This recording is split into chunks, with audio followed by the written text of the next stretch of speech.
Hi, this is Joe Serta, President of NAIFA-Indiana, welcoming you to the April edition of NAIFA-Indiana This Month, your video newsletter. Your professional organization has been hard at work all winter advocating for you, providing continuing education and helping you differentiate yourself from your competition.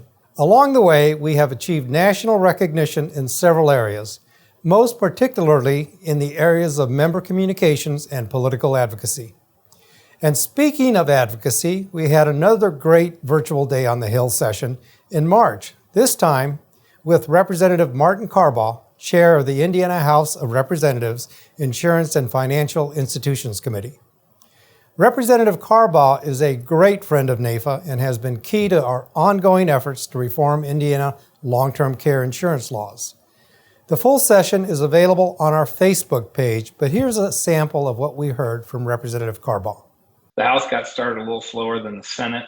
As far as insurance issues are concerned, I had a big omnibus bill. This bill is really just some of the things that I wanted to work on, some that have been brought to us by constituents and friends in the industry. And we deal with the long-term care partnership issue. That a couple of things you'll be interested in, I'm sure, as insurance professionals. My bill will speed up the process for medical records to come in when we're doing life insurance and disability insurance cases are being underwritten. We're cutting it back to 30 days. Now, it may be a 30 with a 30 extension request option. That would still be better than the current.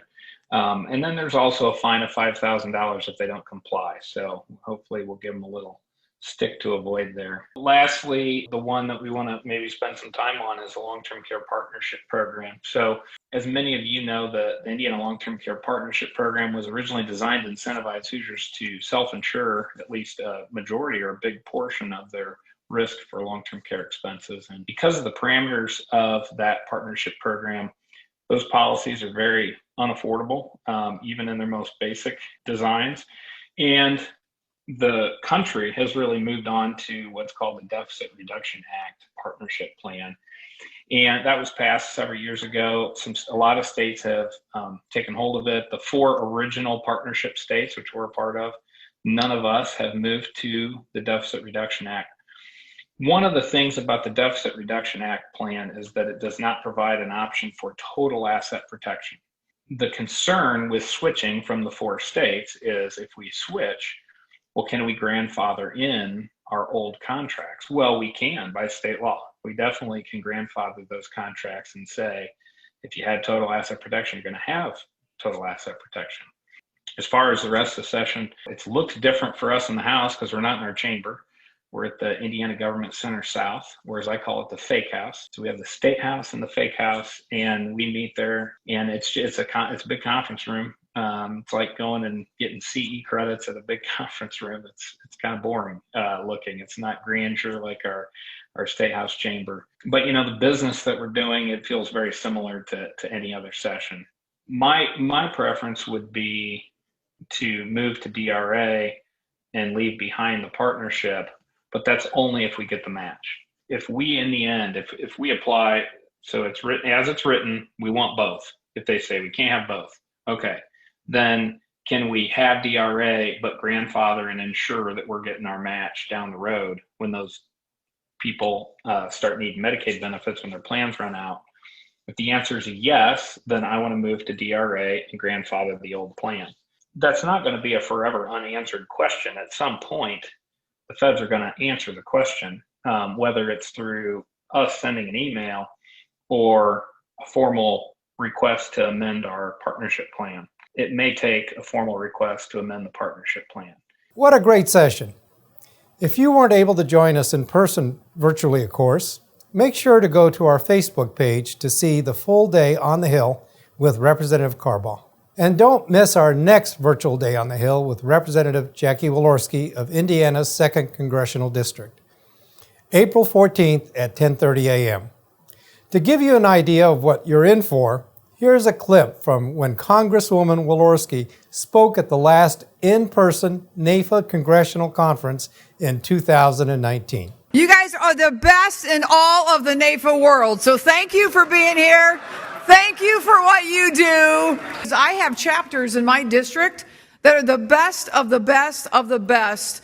If you couldn't tell from her clip, she's a huge supporter of NAIFA-Indiana.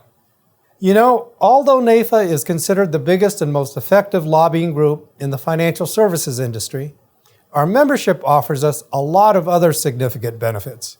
Not the least of these is the opportunity to attend the Leadership in Life Institute. Joining us today, we are fortunate to have NAIFA-Indiana's Lilly Chair and President-elect, Daniel Stallings. Hi, Daniel. Welcome to NAIFA-Indiana this month. Hi, Joe. Thanks for having me. Daniel, tell us a little about Lilly and how it has impacted your practice. Well, Lilly, of course, is the NAIFA Leadership in Life Institute program, which is a national model in leadership development. My background before moving into the financial services industry was in higher education with an emphasis in leadership development. So that was my background. And when I joined NAIFA, one of the things I was really excited about was to hear about Lilly. Through my own transition, it took a few years before I was able to take the Lilly class, but I have to tell you, it was outstanding. And it's a great tool for professionals, regardless of what stage you're at in your career. If you're a young professional, a mid-year professional, or a seasoned professional, we found that Lilly is a course that really valuable in terms of helping us grow professionally and personally in our communities and our families and in our work settings. So Lilly's been an outstanding program for us. Now, last year you faced some serious challenges moderating Lilly. Can you tell us a little about that? Well, certainly, yeah. We were recruiting for the 2020 Lilly class in the fall of 2019. Of course, none of us knew what changes were ahead of us, and we were expecting to continue to do our Lilly class as a in-person class, and we had not started the class quite yet when COVID hit and shutdowns happened. Some other states around the country had already started theirs, and they suspended their courses for a little bit of time. And because we hadn't started yet, a national asked us to be the national pilot for doing a all online class. So we decided to reach out to our participants, and all of us agreed that we really wanted to proceed with Lilly in a virtual setting. And Joanne Broadwater and I, my co-moderator, were admittedly a little skeptical about it, but we ended up feeling at the end, as did our Lilly class participants and graduates, that the online format was an outstanding way for us to deliver Lilly and continue to be engaged as a class and grow together. Daniel, it sounds like you really took lemons and made lemonade. We certainly tried. Tell us how you and NAIFA National are using what you learned last year to reimagine Lilly.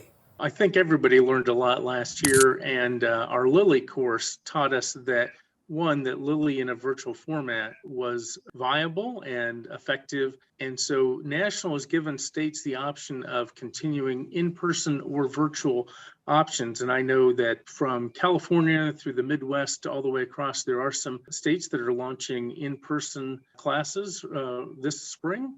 And National has decided to offer a national virtual class, and that will be launching in late April. And there are opportunities right now for individuals to sign up for the national virtual class. If somebody's interested in that, I would direct them to Brendan Burnett with NAIFA, and we can certainly provide that information. His email is bburnett, BBERNAT, @NAIFA.org, or you can give the NAIFA a call. And there's an online application for that process as well.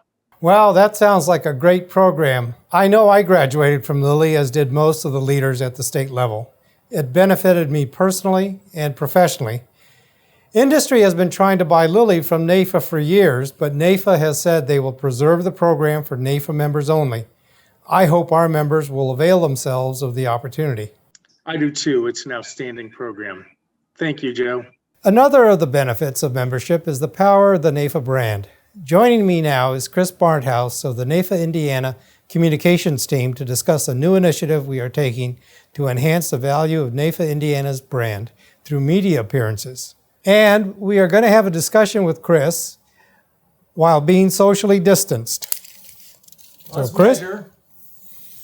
Joe, how far apart are we? We are at 74, 75 inches. That's perfect. Governor hasn't opened up the state yet, so we're going to stay socially distanced We from are. our discussion. This is an idea I got from NAIFA, Texas. I had breakfast with a couple of their members at the 2019 Congressional Conference, and they told me they had members on TV and radio all the time speaking as subject matter experts on topics of concern to the general public. That caused me to think back to when I was an Army Public Affairs officer, and we would always say, the best spokesperson for the Army is a good soldier. Well, it stands to reason by the same token that the best spokesperson for NAIFA is a good advisor. So we're asking NAIFA members who are subject matter experts to volunteer to be part of the NAIFA-Indiana Media Relations Team.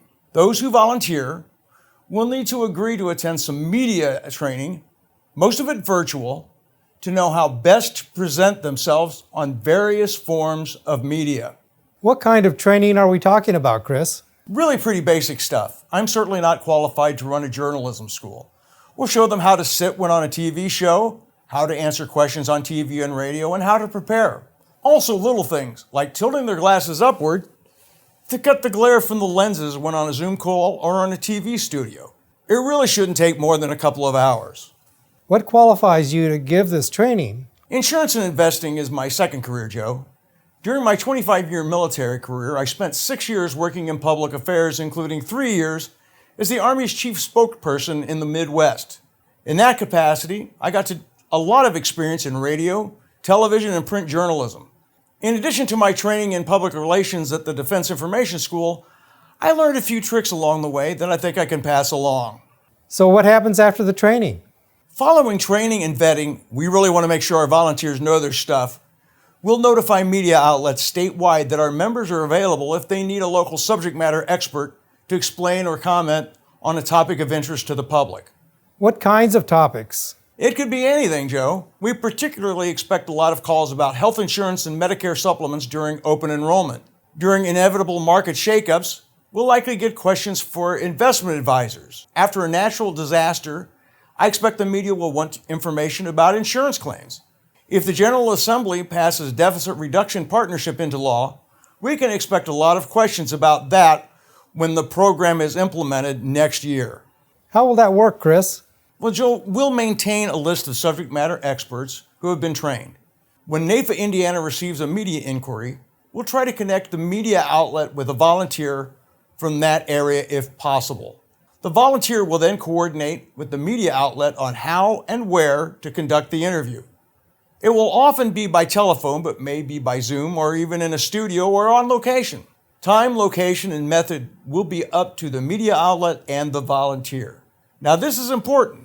In order to avoid problems with compliance, the volunteers will be only identified as NAIFA-Indiana members and are not to mention company affiliations. Most companies are very restrictive on how their company names are used and how and what their representatives can say on their behalf. So make sure you check with your compliance if you plan on volunteering.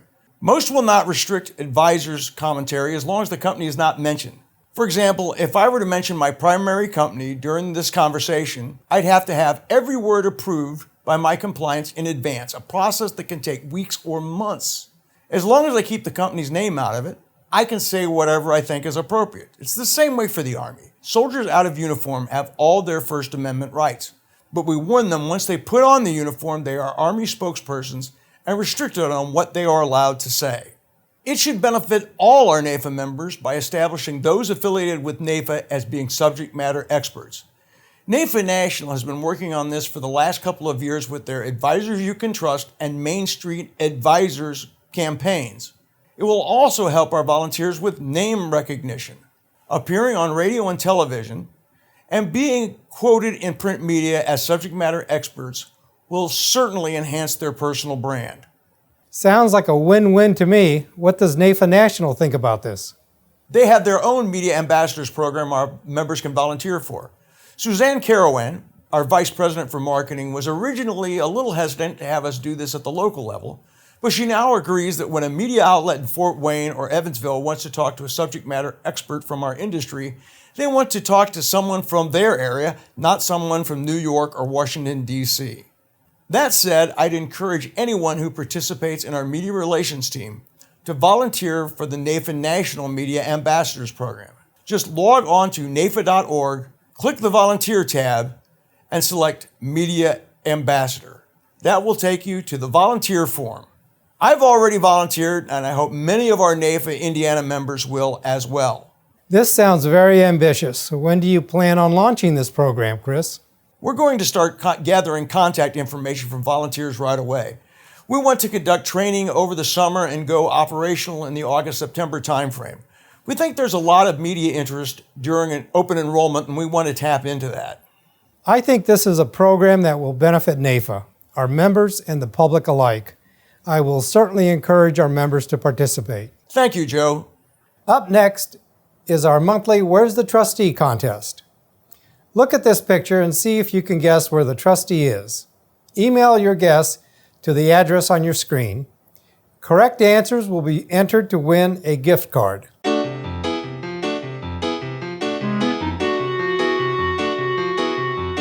Wow, I'm not sure where that is, but suddenly I'm craving fried chicken. And now to our ongoing feature on member profiles. We are joined today by Andrea Harbin of Portage, Indiana.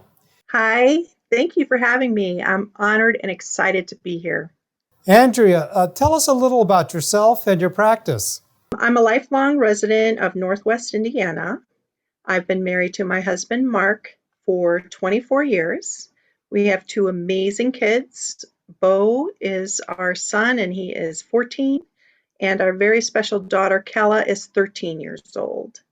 I started my insurance and financial services business about 19 years ago, and I've been a member of NAIFA for about 19 years as well. Andrea, it sounds like you joined NAIFA shortly after you started in this industry. What was your primary motivation for doing that? When I first started in business, there were several veteran seasoned agents that advised me to join NAIFA. And at the time, they were the professionals, they were experienced, they were successful in business. And I thought of them as good leaders, and I listened to them, and I joined. One of the topics we're covering in this edition of NAIFA-Indiana this month is Lily. I understand you are a recent graduate. Can you tell us a little about why you took Lily and how you found the experience? Yes, oh my goodness, what can I say about Lily? Lily is a phenomenal experience. I am overjoyed that I had the opportunity to attend Lily in 2020. Such a crazy year. What got me interested? Well, I had been receiving NAIFA emails for years. I would see the ads for Lily, which stands for Leadership in Life Institute, and I would think to myself, I wonder what that's all about. However, I never truly looked into it any further than those brief emails. Finally, in the fall of 2019, I felt like I had hit a wall, both at work and at home. And in an effort to change things, since it felt like things weren't working the way they were, I tried to open my mind to more possibilities, to be aware of things that I probably missed before. That is when I deliberately took the time to inquire about the logistics of Lily and to see if it was even something for me and my situation. I responded to a few emails from Sandy Gray. Then I received a pivotal call from Daniel Stallings. Daniel explained that the course was designed for newer agents, seasoned agents, and everyone in between. He seemed confident that I might be able to both contribute and benefit from the class, so I took the leap. 2020 was an interesting and quite stressful year for most people. Being able to attend the Lily classes online was a lifesaver for me. My kids were home doing e-learning, our family was sheltering in place. Lily was like a vacation away from the madness. I enjoyed the experience, the camaraderie, and everything about the course. It was amazing. I am so thankful that NAIFA expanded its thinking and traditions by considering the use of virtual technology during the pandemic. Wonderful story, Andrea. How would you describe the value of your NAIFA membership? I feel very fortunate to have been a member of NAIFA over the years. I appreciate the diversity and the resources of our membership. There are members from every corner of every field of insurance and financial services. They all have a variety of skills and backgrounds and experience. It's good to know that I could contact NAIFA at any time for assistance, and there would be other members, websites, videos, classes, meetings, and many more resources available to me just because I'm a member. NAIFA is a very valuable organization to be involved with. I'm thrilled how NAIFA has been keeping up with the virtual world and online experiences and resources. Collectively, the amount of knowledge and experience in NAIFA is unmatched by any other organization out there. I see NAIFA as the premier professional organization for our fields of insurance and financial services. It is truly an honor and a privilege to be part of NAIFA. Last month, a couple of our new members described how their member profile helped them connect with other members to form business relationships. What kind of business relationships would you like to form with other NAIFA members? My company no longer sells long-term care insurance. Long-term care was a big part of the reason why I became an insurance and financial services professional. I took care of my father for 5.5 years while he was terminally ill. It would have been very helpful if my dad would have had a long-term care insurance policy. In addition, I've got 19 plus years of experience with property and casualty insurance, including business policies.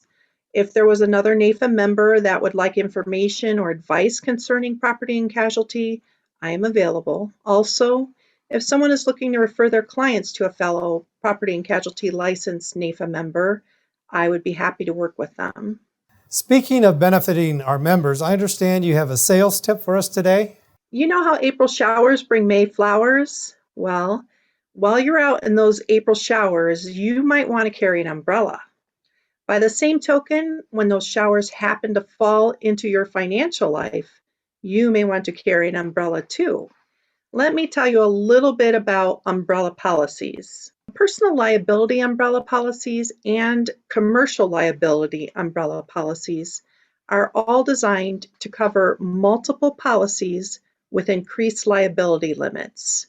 If you can picture an umbrella covering your home and your cars, boats, your recreational vehicles, snowmobiles, all your other toys, that's a good idea of what an umbrella policy can do for you. Instead of paying extra premium on each one of those policies to get higher liability limits, you can have just one policy that will add $1 million or more of liability protection to each one of the underlying policies.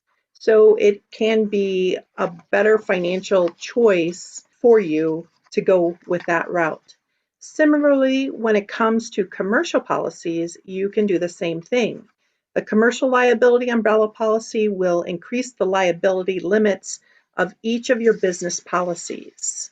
So let's take the example of having a claim for one of your auto policies, whether it's a commercial policy or a personal auto policy. If you have a claim against you, in other words, you're legally liable for somebody else's injuries or some property damage, the umbrella will increase your insurance coverage by adding to whatever your limits are. It adds an additional, as I said before, $1 million or more. You can go as high as necessary, with the idea that you want your liability protection policy to be more attractive to a lawyer than going after your personal or your business assets in a lawsuit. Liability coverage protects your assets so that you get to keep them with you and let your insurance policy pay the claim. Back to you, Joe. Thank you, Andrea. That was very insightful. Don't miss our upcoming NAIFA-Indiana events this month. April 14th at 10:30 a.m., we'll have the fourth in our Virtual Day on the Hill series with the incomparable Congresswoman Jackie Walorski of Indiana's 2nd Congressional District. April 15th at 9 a.m., we'll have a 1-hour insurance CE titled, What You Make is What You Keep. Annuities and the Power of Asset Allocation by Jeffrey R. Clark. Last year, we were in shutdown, but things are finally opening. But even during the pandemic, there was one activity that was allowed, golf. And to that end, NAIFA-Indiana is bringing back its golf outing. Put August 26th on your calendar and put the Golf Club of Indiana on your map. At 8 a.m., it's coffee and donuts, followed by a 9 a.m. shotgun start. Click the link in the email or go to NAIFA-Indiana.org and click Events to register. It's been a long time since we were able to gather, and this will be a great time to celebrate our organization and enjoy a round of golf.